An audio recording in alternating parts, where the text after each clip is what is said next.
नमस्कार। इलेक्ट्रोहोपैथी के इस विशेष एपिसोड में मैं बस्ती श्रीवास्तव अपने सभी सुनने वाले साथियों के लिए एक बार फिर हाजिर हूं। यद्यपि मैं अपने निर्धारित समय से 3 मिनट हूं, कुछ टेक्निकल प्रॉब्लम के, फिर भी मैं आपके बीच अपनी सेवाएं लेके हाजिर हूं। इलेक्ट्रोहोपैथी ये वो चिकित्सा विज्ञान है जो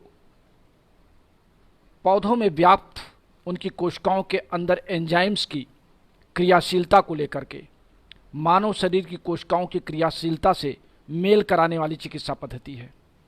जिन किन्हीं परिस्थितियों में हमारे किसी कोशिका में किसी भी प्रकार का एंजाइम्स का स्टडी स्टेट बिगड़ जाता है, तो हम औषधियों के माध्यम से इलेक्ट्रोहोपैथी के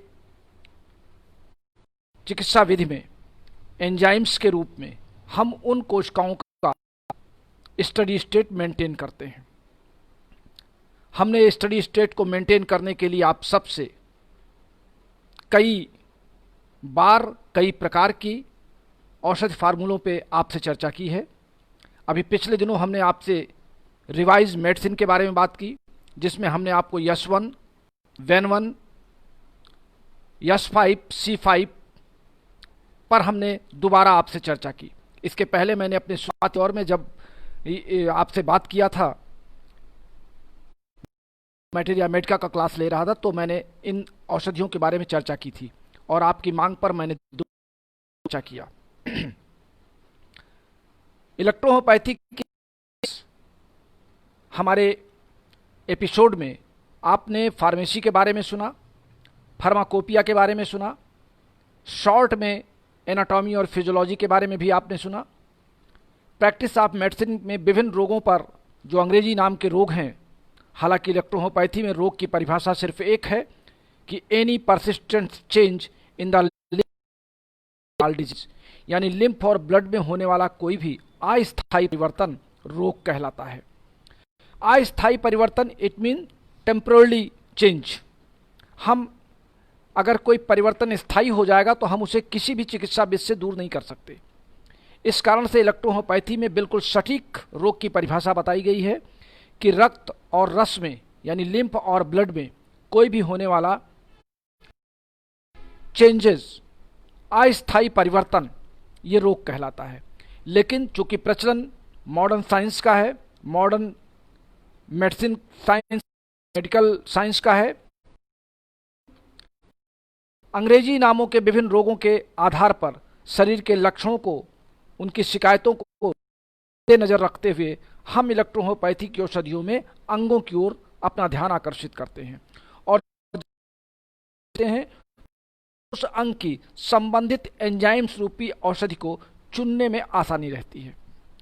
जैसा कि मैं आपसे बार बार कह चुका हूं कि हमारी कुल 38 औषधियां हैं और ये 38 औषधियां 2 साल पहले भी थी, और अभी जो सिद्धांत या जो फार्मूला हम लोग इलेक्ट्रोहोपैथी के लिए अपनाते हैं, हमें लगता है कि अभी आने वाले कई सैकड़ों वर्षों में इलेक्ट्रोहोपैथी की औषधियों से 38 से अधिक आवश्यकता नहीं पड़ेगी। हालांकि मैंने आपसे बार बार कहा है और फिर कह रहा हूं कि इलेक्ट्रोहोपैथी में हमारे भारतवर्ष में पाए जाने वाले पौधों पे रिसर्च किए जाने की आवश्यकता है। हमारे भारतीय वातावरण में पनपने वाले पौधों पर हमें है और उन पौधों से बनने वाली औषधियों को मैटी जी के द्वारा बनाई गई विधियों पर हमें शोध करने की आवश्यकता है, मंथन करने की आवश्यकता है, रिसर्च करने की आवश्यकता है। क्योंकि हम, ठीक है कि हमारी सभी 38 अंगों पर हम 38 दवाओं का प्रयोग कर लेते हैं, लेकिन शोध किसी भी चिकित्सा पद्धति के लिए बैरियर नहीं है, शोध के लिए कोई रोक नहीं है। अभी हमारे एक साथी ने कल एक पोस्ट डाली थी आरटीआई की, और उसका उन्होंने जवाब हमको भेजा कि सर इलेक्ट्रोहोपैथी में रोक लगा दी गई। तो मैंने कहा कि आप उसको फिर से पढ़िए, और उसके अंतिम पैराग्राफ में लिखा हुआ है, there is no bar in practice, research और एजुकेशन इलेक्ट्रोहोपैथी। तो इसका तात्पर्य है कि इलेक्ट्रोहोपैथी में रिसर्च, एजुकेशन और प्रैक्टिस लगातार इस उद्देश्य से सरकार ने खोल रखा है कि इसमें कुछ नए कार्य हों, कुछ नए शोध कार्य दिखाई पड़े, ये एक पैरेलल चिकित्सा पद्धति, एक समानांतर चिकित्सा बन करके इस देश में व्याप्त हो। इस बीच हमारे बहुत से साथी लाइन पर हैं और कल हालांकि मुझे आपसे क्लास लेना था, लेकिन मैं लेट में पहुंचा तो मैं आपसे क्लास नहीं ले, रात में आपको डिस्टर्ब करना भी उचित नहीं समझा। डॉक्टर के सरकार जी हैं, अखंड प्रताप श्रीवास्तव, अरुण श्रीवास्तव जी हैं, विनेश पाल जी हैं,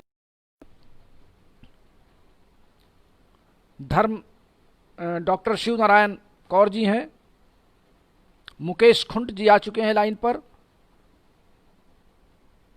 डॉक्टर अमित झा जी आज बहुत दिन बाद दिखाई पड़े हैं, बाला साहब बदगुजर और बहुत से साथी इस समय लाइन पर दिखाई पड़ रहे हैं। घाना राम जी भी दिख गए हैं और मंडल जी संभवतः, चूंकि नाम बहुत जल्दी जल्दी आते हैं और जल्दी जल्दी ख़त्म हो जाते हैं, इस नाते ज़रा उनको कलेक्ट करना। बाला साहब का नाम छूट रहा था, मुकेश खुंड जी का नाम मैं पढ़ चुका हूँ, घाना राम जी हो चुके हैं, नीतेश धावले जी इस समय लाइन पर हैं, बहुत दिन बाद नीतेश जी आ पाए, मोहम्मद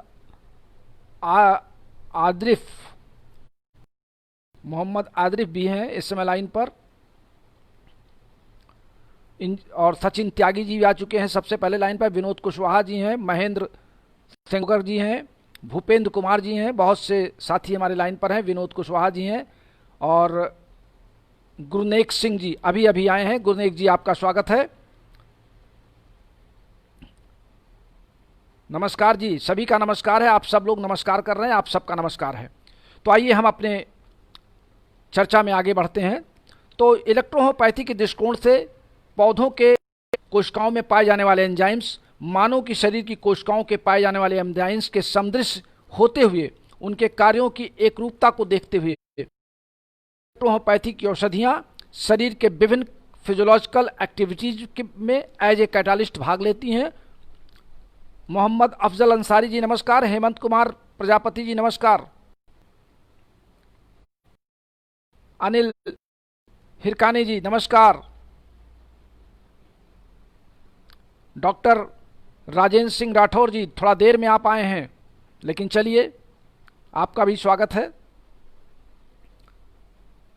प्रेम नारायण मौर्य जी नमस्कार, राजेंद्र प्रसाद सैनी जी आप भी आ चुके हैं, डॉक्टर ब्रिजकिशोर शर्मा जी, डॉक्टर धर्मवीर गंगवार जी, आप सबका नमस्कार स्वीकार है।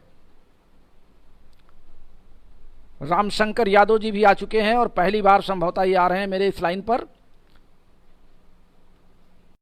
तो मैं चर्चा कर रहा था कि इलेक्ट्रोहोम्योपैथी में हमने आपसे लगभग हर पहलुओं पर चर्चा की है और कोई भी क्षेत्र संभवतः मैंने छोड़ा नहीं है और लगातार आपकी मांग ये है कि मैं इस क्लास को कंटिन्यू रखूं, लेकिन आज क्लास नंबर 108 में मैं आपसे मिल रहा हूं और क्लास नंबर 109 मैं 28 अक्टूबर को आपका लूँगा, क्योंकि कल से मेरा नवरात्र का व्रत आरंभ हो रहा है और मैं समझता हूं कि आप सब भी पूजा पाठ में दोनों ही समय, जो विभिन्न धर्मों को मानने वाले हैं, हर धर्म में अपनी अपनी अपनी एक मान्यता होती है। तो मैं ये 9 दिन व्रत रहूँगा और 9 दिन के व्रत में आपके किताब में प्रैक्टिस ऑफ मेडिसिन जो मेरी इस समय चल रही है, उसमें कुछ आप सबके लिए कुछ नयापन लाऊंगा, कुछ नयापन करूंगा। चूँकि बोलने से एनर्जी कुछ ज़्यादा लॉस होती है, इस नाते चूँकि मुझे सर्विस भी करनी है और डिस्पेंसरी भी देखना है और फिर आपकी किताब भी लिखनी है, इस नाते एक सप्ताह यानी 17 से लेकर के 27 तक 10 दिन मैं आपसे दूर रहूँगा। हमारी अगली मुलाकात 28 तारीख यानी 28 अक्टूबर को आपसे होगी। अब इस बीच मैं आपको कुछ होमवर्क दे रहा हूँ 10 दिन का। 10 दिन के होमवर्क में मैं आपको बता रहा हूँ अपने 10 टॉप 10 फार्मूले, जिसकी इंतजारी आप हमेशा करते रहते हैं और मैं एक खुद होमवर्क करके आया हूँ और आपको होमवर्क दे रहा हूँ कि आप इसको आजमाएं, क्योंकि मैंने इसको आजमाया है और ये इमरजेंसी टॉप 10 है। तो नोट कीजिए, कलम और कागज ले लीजिए। हृदय शर्मा जी भी आ चुके हैं, धन्यवाद सर। आज थोड़ा नेटवर्क प्रॉब्लम है। नहीं, मेरे यहाँ तो नेटवर्क सही है भाई। आप क्या हो सकता है नेटवर्क प्रॉब्लम हो? राजेंद्र जी, राजेंद्र गिरियास जी, मैस्थेनिया संभवतः सर्टिफिकेट कोर्स है, तो आप एचपी क्या मतलब है? एक बड़ा सा लंबा मेरे पास एक रिपोर्ट आ रही है, मैं उसको आप कि मैं उसको रोक नहीं पा रहा हूं। ये हैं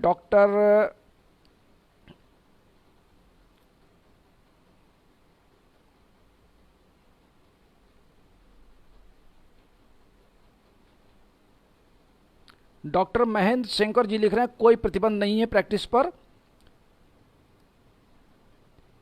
यदि आप एलोपैथी प्रैक्टिस करते हुए पाए जाएंगे तो देखिए, आपकी थीम में जल्दी जल्दी भाग रही है, साथ में पढ़ नहीं पाया, लेकिन मैंने उसका अर्थ निकाल लिया कि सुप्रीम कोर्ट का यह मानना है कि क्वैक्स यानी झोला छाप वो प्रैक्टिशनर्स माना जाएगा जो किसी भी अन्य चिकित्सा पद्धति का सहारा लेगा। यानी आप जिस चिकित्सा पद्धति के विशेषज्ञ हैं, अगर आप उस चिकित्सा पद्धति में कार्य करते हुए पाए जाएंगे तो आप कोई भी आरोप नहीं लग सकता। आप इलेक्ट्रोहोपैथी के चिकित्सक हैं, आप इलेक्ट्रोहोपैथी में अगर चिकित्सा कार्य करते हैं तो आपको इलेक्ट्रोहोपैथी में चिकित्सा कार्य करने का पूर्ण अधिकार है। अब आप इलेक्ट्रोहोपैथी के अलावा आप आयुर्वेद में, यूनानी में, होम्योपैथी में, एलोपैथी में प्रैक्टिस करते हुए पकड़े जाएंगे तो ना आपका संगठन आपका साथ दे पाएगा, ना आपकी संस्था आपका साथ दे पाएगी, और ना ही कोर्ट आपके पक्ष में कोई निर्णय दे पाएगा। आप सीधे झोला छाप की श्रेणी में आएंगे और 419 और 420 के केस में फंसेंगे। इसमें बिल्कुल बात स्पष्ट है कि आप जिस पैथी के स्पेशलिस्ट हैं उस पैथी के ही दायरे में आप काम करेंगे तो आपके कार्य में कोई रोक टोक नहीं है। और मैं आपको बता दूं विशुद्ध रूप से, ये आप अहंकार ना समझें मेरा या बड़प्पन ना समझें, पिछले 36 वर्षों में मैं बस्ती के जिस स्थान पर बैठता हूं वहां से 100 मीटर के दायरे में सारे बड़े अधिकारियों के बंगले और उनके कार्यालय, डीएम ऑफिस, एसपी ऑफिस का कोर्ट, सीएमओ का कार्यालय, ये सारे के सारे मेरे डिस्पेंसरी बगल हैं। और 36 वर्षों में कभी भी किसी भी अधिकारी की गाड़ी मेरे क्लिनिक के सामने खड़ी नहीं हुई, इसलिए कि मैंने बड़े बड़े बोर्ड में लगा रखा है इलेक्ट्रोहोपैथिक परामर्श चिकित्सा केंद्र। और आपको भी अपने बाहर ये लिखना चाहिए इलेक्ट्रोहोपैथिक परामर्श केंद्र। अब हो सकता है कोई मरीज बन के मेरे पास आया हो और मैंने उसको इलेक्ट्रोहोपैथिक दवा दी हो, तो ये प्रचार बाहर गया हो कि भाई इनके यहाँ अन्य चिकित्सा पद्धति की दवा नहीं है। और उस समय जब हाईकोर्ट ने 2004 में बैन लगाया था, तब भी मैं अपनी चिकित्सा कार्य कर रहा था, क्योंकि तब भी मुझे ये पूरा विश्वास था कि क्वैक्स की श्रेणी में हम नहीं आते, हम अपनी चिकित्सा पद्धति में कार्य कर रहे हैं और करेंगे। तो आज भी मैं इस वीडियो के माध्यम से आप सबसे आग्रह करता हूं, अनुरोध करता हूं कि आप अपनी चिकित्सा पद्धति के विशेषज्ञ बनिए, और अन्य चिकित्सा पद्धतियों में भी आप बैसाखी लिए हो तो कृपया वो बैसाखी आप तोड़ के फेंक दीजिए। आप स्वयं अपने पैरों पर, अपने आत्मबल पर, अपने हिम्मत के साथ खड़े होइए और इस इलेक्ट्रोहोपैथी में बिल्कुल रम जाइए। डॉक्टर धर्मराज यादव जी भी आ चुके हैं लाइन पर, दिलीप कुमार जी लाइन पर। आप राजेंद्र सिंह राठौर जी सभी को नवरात्र की अग्रिम शुभकामनाएं दे रहे हैं। शुभकामनाएं मेरी तरफ से भी आप सारे देशवासियों को, सारे इलेक्ट्रोहोपैथिक चिकित्सक साथियों को है। तो आइए, अब आपने कलम कागज खोल लिया होगा। डॉक्टर DR ओम प्रकाश जगदल जी, जंघेल जी और रमेश चंद जी, अब जरा कागज और कलम लीजिए। और टॉप 10 पर आप सबकी बड़ी मांग थी और कई साथियों ने हमारे पर्सनल पे लिखा कि सर आपके टॉप 10 में अभी 3 बाकी हैं, आपने साथ ही बताया है। आज मैं आपको टॉप 10 नए बता रहा हूं। वो 3 जो बाकी थे वो 3 में फिलहाल जिसको मैं आपके लिए सजो कर लाया हूं। पहला टॉप 10 का रोगी आपके पास आता है और शिकायत करता है बदलते हुए मौसम में कि सर हमको भूख नहीं लग रही है, हमारा पेट साफ नहीं हो रहा है। तो पेट नहीं साफ हो रहा है वो एक अलग है, लेकिन अगर भूख नहीं लग रही है किसी को, या कंप्लेंट ये आती है कि भूख नहीं लग रही है, तो भूख लगने के लिए नोट कीजिए सिर्फ और सिर्फ C8 वर्टू, C8 और वर्टू के 20-20 गोलियों को आधे गिलास पानी में अगर आप गोली में देते हैं तो गोली घोल दीजिए, अगर आप बूंद में देते हैं, डिस्टिल वाटर की मेडिसिन आपके पास है, तो आप उसको 20-20 बूंद आधे डाल दीजिए और सुबह शाम भोजन से आधा घंटा पहले खिला दीजिए। रोगी अपने से 1.5 गुना भोजन मांग के आपसे खाएगा। फिर से नोट कीजिए, की दवा C8-Ver2 20 drops in half glass water four times before meal, before half an hour मील।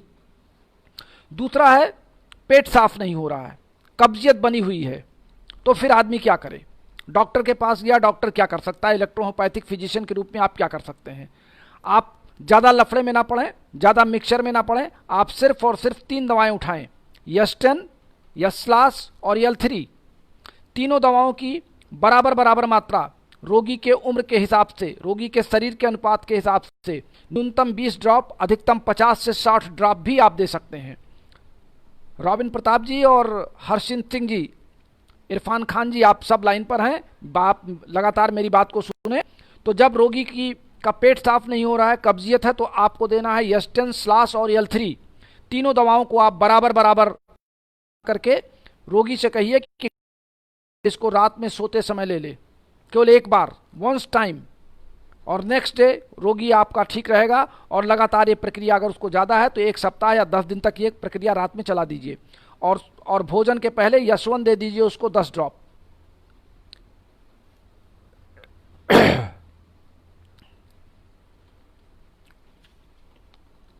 तीसरा है, नहीं आती है, बेचैनी बढ़ी रहती है, रोगी को रात रात नींद नहीं आती है, आपके पास कंप्लेंट लेके आता है सर नींद नहीं आती है, तो नींद की बड़ी अच्छी दवा मैंने आपको बता रखी है। मैं समझता हूँ आप सब समझ गए होंगे, और जो नए साथी हैं वो समझ लें कि केवल हमारे CNS में WE मिलाइए, CNS ड्रॉप्स और WE 20 ड्रॉप, 30-20-50 ड्रॉप आप मिला लीजिए, और रोगी को बिस्तर पे जाने से आधे घंटे पहले 1 गिलास पानी में पिला दीजिए। रोगी आराम से सोएगा, सुबह उसकी नींद भी बहुत देर में खुलेगी। अगले दिन आपसे शिकायत कर सकता है, डॉक्टर साहब मैं तो बहुत सोया। यानी नींद में आपको देना है CNS plus WE। Top 10 number 3 हमने आपसे चर्चा किया। अब टॉप 10 नंबर 4, अगर ब्रेन लगता है दिमाग से आदमी कमज़ोर है, आपके पास शिकायत करके लाता है, डॉक्टर साहब मुझे भूलने की आदत है, मेरा दिमाग बहुत बोझिल रहता है, सर में भारीपन बना रहता है, तो आप क्या करेंगे? तो आपको देना है CNS प्लस यशवन प्लस RE। गुरदर्शन लाल जी, देवेंद्र कुमार जी, आपका भी स्वागत है, आपका प्रणाम स्वीकार है। तो जब आपके मस्तिष्क के संबंधित आपको कोई बीमारी, ये जो मैं आपको टॉप 10 बता रहा हूँ, इसमें आपको ज़्यादा भटकने की आवश्यकता नहीं है। आप इन औषधियों को जो मैं बता रहा हूँ इनको नोट करिए, और नोट करने के बाद इसका प्रयोग करिए, और प्रयोग करके हमको लिखिए हमारे WhatsApp पे कि आपने अगर हमारे इन दवाओं का प्रयोग किया है तो आपको कैसा लगा। तो ब्रेन टॉनिक एक तरीके का है ये, CNS प्लस यशवन प्लस RE, इसको एज ए ब्रेन टॉनिक आप यूज कर सकते हैं। केवल सुबह और शाम, सुबह खाली पेट दे दीजिए और रात में सोते समय दे दीजिए।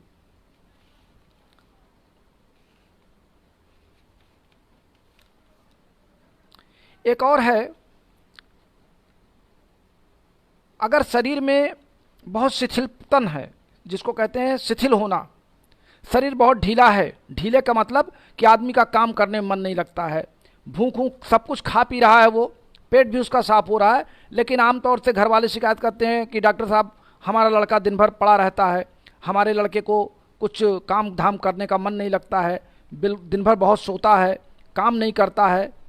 जब इस तरह का रोगी आपको मिलता है कि उसके सारे अंग खाना उसका भोजन और पेशाब ये तो सही है, लेकिन उसके काम करने में मन नहीं लग रहा है, यानी उसके शरीर के अंगों में शिथिलता नहीं है, तो आपको वहाँ देना है यशवन, A3, F1 और RE।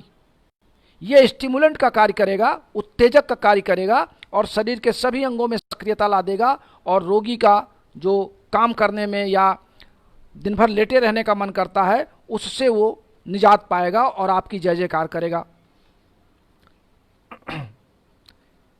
उल्टी वोमिटिंग को रोकने वाली दवा जैसा आप जानते हैं यस 1 और यस 11 ये दोनों दवाएं अगर आप 5-5 मिनट के अंतराल पे रोगी को दे रहे हैं तो किसी भी प्रकार की वोमिटिंग और उल्टी निश्चित रूप से बंद हो जाएगी, क्योंकि ये दोनों ही एंटी वोमिटिंग एक साथ देने पर कार्य करेंगे। चूंकि यस 1 की मैं आपसे कर चुका हूं,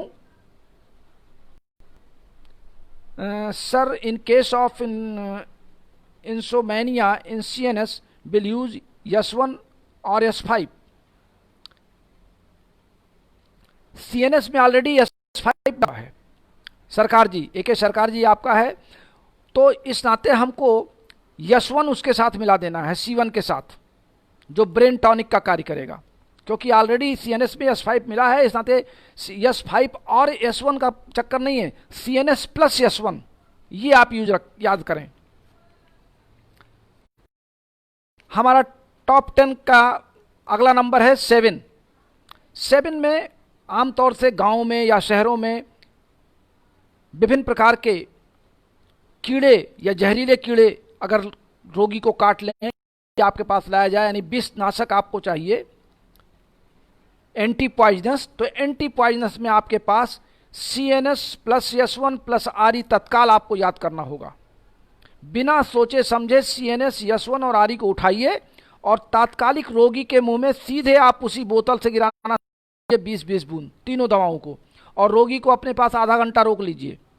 फिर आधे घंटे बाद फिर आप उसको डिस्टिल वाटर मिला करके 30-30 बूंद जो है 1 कप पानी में देना शुरू कीजिए।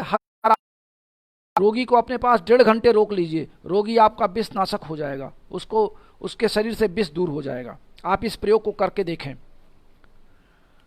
अगला टॉप 10 में medicine number anti inflammation.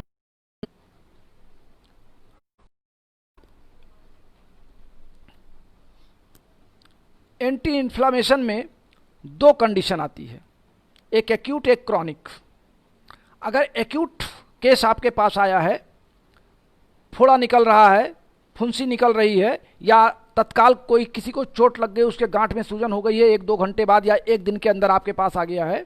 Kailash Chand ji नमस्कार, SK पांडे जी नमस्कार। वैसे पांडे जी आप तो इस समय पूजा पाठ की तैयारी कर रहे होंगे, कल से नवरात्र लग रहा है और महाकाली का आप जाप करते हैं, लेकिन आज आप मेरे क्लास पर हैं। खुशी हुई कि आप माँ का आशीर्वाद लेकर के मेरे बीच में मेरे क्लास का आनंद ले रहे हैं। मैं आपका प्रणाम स्वीकार करता हूं, यद्यप आप गुरुओं के गुरु हैं, लेकिन चूंकि मैं आपका गुरु हूं इस नाते मैं आपका प्रणाम स्वीकार करता हूं। राजेंद्र गिरीश जी पूछ रहे हैं कि मास्थेनिया ग्रेविस के लिए दवाई बताई जाए। देखिए अभी मैं आपको टॉप 10 बता रहा हूं, आपकी इस मांग को मैंने नोट किया और मैं इस पर फिर आपसे चर्चा करूंगा। इन्फ्लामेशन में आप देंगे यस 5, B और C7। कितना देंगे? 5-5 ड्रॉप, केवल 5 drops, only 5 drops yes 5, 5 drop B, 5 drop C7, और आधे गिलास पानी में मिला करके रोगी को 4 बार हर आधे घंटे पिलवा दीजिए, हर आधे घंटे पे 4 बार। और B और यस 5 पानी में मिला करके उसमें कॉटन डुबो करके चोट वाले स्थान पे या फुरिया वाले स्थान पे जहाँ फोड़ा निकलने वाला है या जहाँ उभर रहा है वहाँ पे रखवा दीजिए, और जब कपड़ा सूख जाए तब आप हटा, पूरा अंदर की ओर सक कर ले, खींच ले, सोख ले। ये आपका एक्यूट इन्फ्लामेशन के काम में काम करेगा। और अगर पुराना हो गया है तो फिर आपको यस 5, C7 केवल यही यूज करना है, B का काम वहां पर नहीं होगा, B आपको फिर नहीं देना है। अगर बहुत पुराना कोई टाइट है या मोच है, दर्द है, हड्डियों में दर्द है, कोई पुरानी चोट है, वहां पर आप यस 5 और C7 का ही प्रयोग करेंगे। इरफान खान जी पूछ रहे हैं what is CNS। Irfan Khan ji आप बहुत दिन बाद मेरे क्लास में आए हैं क्या? ये CNS की कहानी तो पिछले 6 महीने से लिखी जा चुकी है, एक बहुत बड़ा ग्रंथ इस पर बन चुका है और हमारे देश के हजारों साथी इस पर लाभ ले रहे हैं। CNS में हमारी 6 दवाएं हैं। चलिए आप नए साथी हैं, मैं आपको बता देता हूं। CNS में हमारी है yes 5, C5, F1, Ven1, L1A3। ये सभी दवाइयाँ बराबर अनुपात में हैं और ये सेडिमेंटेशन के लिए है। Central, C for central, N for nervous, S for system. Central nervous system में इस दवा का उपयोग हम करते हैं कि हमारा माइंड हमारे रोग से दूर रहे, यानी रोगी के रोग से दिमाग को अलग करने की या दिमाग के बोझ को कम करने की ये CNS दवा बनाई गई है, जो मेरी अपने 36 मैंने इसको आप सबके लिए बनाया है। अब आइए, अगर घाव हो चुका है, इन्फ्लामेशन के बाद तक रोगी आपके पास नहीं आया और घाव हो चुका है, तो फिर टॉप 10 में फार्मूला नंबर 9, नया घाव अगर भर रहा है तो S1, C1 और F1 आप ये दीजिए, घाव निश्चित रूप से भरेगा। हम इसको हेल्कोप्लास्टिक का नाम दे सकते हैं, S1, C1 और F1। अब आप चर्चा करेंगे कि S1, C1 और F1 क्यों दिया। मैंने आपको S1 और C1 की बड़ी विस्तृत चर्चा कर दी है, और F1 आपकी पेरिफेरल नर्वस सिस्टम और central nervous system, spinal nerve card सभी से संबंधित दवा है। इस नाते जहाँ पे टिश्यू रेमेडीज, टिश्यू का क्षय होना रहेगा, वहाँ पे C1 के साथ F1 और S1 अगर हम जोड़ देते हैं तो हमारी टिश्यू जो डैमेज हुई हैं वो रिपेयर हो जाएंगी। बलजीत जी नमस्कार, बहुत देर में आप आए हैं। हीर सिंह जी भी बहुत देर में आए हैं। गौतम गुप्ता जी, क्लास मेरा समाप्त होने की तैयारी में है और आप बहुत फैजाबाद से रह करके आप बहुत विलंब से आए हैं। सर जी दवाई की जानकारी किताब में मिलेगी क्या सर? जी हाँ राजेंद्र ज्ञान जी, आप परेशान ना हो, मैं आप किताब में तो जानकारी मेरे मिलेगी, मैं इसी क्लास में भी आपको जानकारी दूंगा, लेकिन 28 अक्टूबर के बाद। और अगर घाव आपका गहरा हो चुका है, एक्यूट के बजाय क्रॉनिक हो चुका है, उसमें पस आ रहा है, तो फिर आप फार्मूला नंबर 9 का सेकंड पार्ट मान लीजिए, S5, C5, B और G। किसी भी घाव को सुखाने के लिए, घाव के पस को बंद करने के लिए केवल और केवल S5, C5, B और G का प्रयोग ये 4 दवाओं का करिए। चारों दवाओं को सिर्फ 5-5 ड्रॉप आपको 1 कप पानी में देना है, और ड्रेसिंग भी आप B और G और उस पर S5 डाल दीजिए। इसी से कॉटन में भिगो करके आप ड्रेसिंग कर दीजिए, अच्छे से अच्छा घाव आपका सूख जाएगा। जिद्दी से जिद्दी घाव सुखाने के लिए, कैंसर के घाव को सुखाने के लिए ऊपर से इसको रखें गाज पर, तो घाव सूखेगा।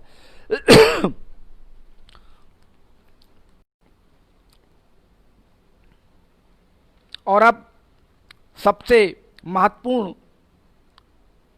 रोग आपके पास कॉमन में आते हैं, वो होते हैं स्किन डिजीज के। अगर चर्म रोग से संबंधित आपके या स्किन डिजीज संबंधित खुजली के पेशेंट आपके पास आते हैं और कहते हैं कि मुझे दिन भर खुजली होती है, तो आपको कुछ नहीं देना है, केवल S1 देना है। S1 को आप 5-5 ड्रॉप सुबह दोपहर शाम 3 बार 1 गिलास पानी में उनको पिलवा दीजिए, उनकी खुजली खत्म हो जाएगी। अगर खुजली करते करते उसमें पानी निकल रहा है, हल्का सा पस फॉर्मेशन दिख रहा है, तो S2 दीजिए, S1 रोक करके S2 दीजिए। और अगर जिद्दी हो चुका है, दाने ज़्यादा हो चुके हैं, जैसे एक्जिमा में होता है या रिंग वॉर्म में होता है कि पानी भी निकल रहा है और ज़्यादा खुजलाते हैं तो उसमें पस बनने लगता है, तो फिर आपको S5, S3, C3, B और G देना है। अगर B, G देने से घाव में कोई दिक्कत आ रही है या उसमें पस नहीं बन रहा है, तो फिर कुछ दिन बाद आप उसमें WE चला दीजिए। ये हमारे आज के टॉप 10 मैंने आपको इमरजेंसी मेडिसिन बताई हैं, जो आप 10 दिन तक प्रयोग करेंगे अपने विभिन्न रोगियों पर। और इन 10 दिनों में मैं एक बार फिर अपने देर से आने वाले साथियों को बता दूं कि आज के बाद क्लास मेरा 28 अक्टूबर को होगा, क्योंकि मैं 9 दिन 9 रात के व्रत में आपसे दूर रह करके आपकी पुस्तक जो मैं लिख रहा हूं उसमें मेरा मन लगेगा और मैं तेज काम करूंगा। और फिर आप इन 10 दिनों में इन 10 फार्मूलों को, एक दिन में एक फार्मूला अपनाइए और इसको आजमाइए, और मुझे 28 अक्टूबर के बाद बताना शुरू कीजिए कि आपने इन फार्मूलों पर जो प्रयोग किया है उसका अनुभव आपका कैसा रहा। मेरा अनुभव बहुत अच्छा रहा है। अब अगर आप इसकी सार्थकता दे दें, आप इसका प्रमाण दे दें, तो मैं समझूंगा कि मेरा शोध कार्य बहुत संपन्न हुआ आपके सहयोग से। और मैं फिर अपने उन तमाम साथियों को इस बात के लिए टोकना चाहूँगा जो ये लिखते हैं कि मेरे क्लिनिक पर बड़े बड़े बोर्ड लगा देते हैं, बड़े बड़े बैनर सोशल मीडिया पर देते हैं कि मेरे इस जगह पर इस रोग का सफल इलाज होता है। आप सफल इलाज मत लिखिए, आप लिखिए कि इलेक्ट्रोहोम्योपैथी में हम इन दवाओं को दे करके सफल इलाज करते हैं, और तब उन दवाओं को हमारे अन्य चिकित्सक साथी इस्तेमाल करके देखेंगे। डॉक्टर राय साहब जी लिख रहे हैं यस5C5 के साथ वेनवन दे सकते हैं, कृपया मार्गदर्शन करें। किस में आप ये चर्चा कर रहे हैं? क्या ये चर्म रोग में? मैं आपका समझ रहा हूँ। देखिए वेनवन भी आप दे सकते हैं, लेकिन वेनवन की कंडीशन ये है कि वेनवन अगर थोड़ा सा मैं आपको डिवाइड कर दूं, आपने अच्छा याद दिलाया, चूँकि मैं एक कॉमन फार्मूला लेके आया था। वेनवन स्किन डिजीज में विशेष करके महिलाओं के लिए, अगर महिलाओं में, अब लोग कहेंगे इसमें आपने वेनवन पहली बार महिला और पुरुष में विभाजन किया, ऐसा नहीं है। चूँकि वेनवन का भी फंक्शन मैंने आपको बहुत डिटेल में बताया है, और मैंने बताया है कि ये लगभग जेनिटल ऑर्गन पे इसका बहुत अच्छा असर है। चूँकि पुरुष के जेनिटल ऑर्गन बंद होते हैं और महिलाओं के जेनिटल ऑर्गन बाहर से खुले होते हैं, माउथ उनका एक तरीके का ओपन माना जाता है, तो उनमें इन्फेक्शन के चांसेस ज़्यादा होते हैं, और उनके आसपास जो इन्फेक्शन होता है स्किन का, वहाँ से विभिन्न रोग पैदा होते हैं। इस नाते अगर आप वेनवन का प्रयोग महिलाओं के लिए करें तो आपको अच्छा लाभ मिलेगा। राय साहब का ये सलाह मुझे स्वीकार है। महेंद्र बौद्ध जी धन्यवाद दे रहे हैं, शुक्रिया कर रहे हैं, मैं भी आपका शुक्रिया स्वीकार करता हूं। तो आप ये लिखिए कि हम इन दवाओं का प्रयोग करते हैं और हमारे साथी उनको आजमाएंगे और उसका परिणाम बताएंगे, और तब इलेक्ट्रोहोम्योपैथी को एक सफल चिकित्सा पद्धति के रूप में हम सब दिल से मानेंगे। तो आज के लिए बस इतना ही। मिलेंगे, जरूर मिलेंगे आपसे क्लास नंबर 109 में, लेकिन आज के बाद 28 अक्टूबर को। तो 28 अक्टूबर तक के लिए अपने इस प्यारे दोस्त डॉक्टर अनिल श्रीवास्तव को इजाज़त दीजिए। आप सबका नमस्कार, जगदीश मंडल जी का नमस्कार, प्रेम नारायण मौर्य जी धन्यवाद जी कर रहे हैं, मैं आप सबका नमस्कार करता हूं। और जितने साथी इस समय लगभग 60 से ऊपर साथी ऑनलाइन इस कार्यक्रम को देख रहे हैं, आप सबका बहुत बहुत धन्यवाद। नमस्कार, शुभ रात्रि। फिर मिलेंगे 28 अक्टूबर को।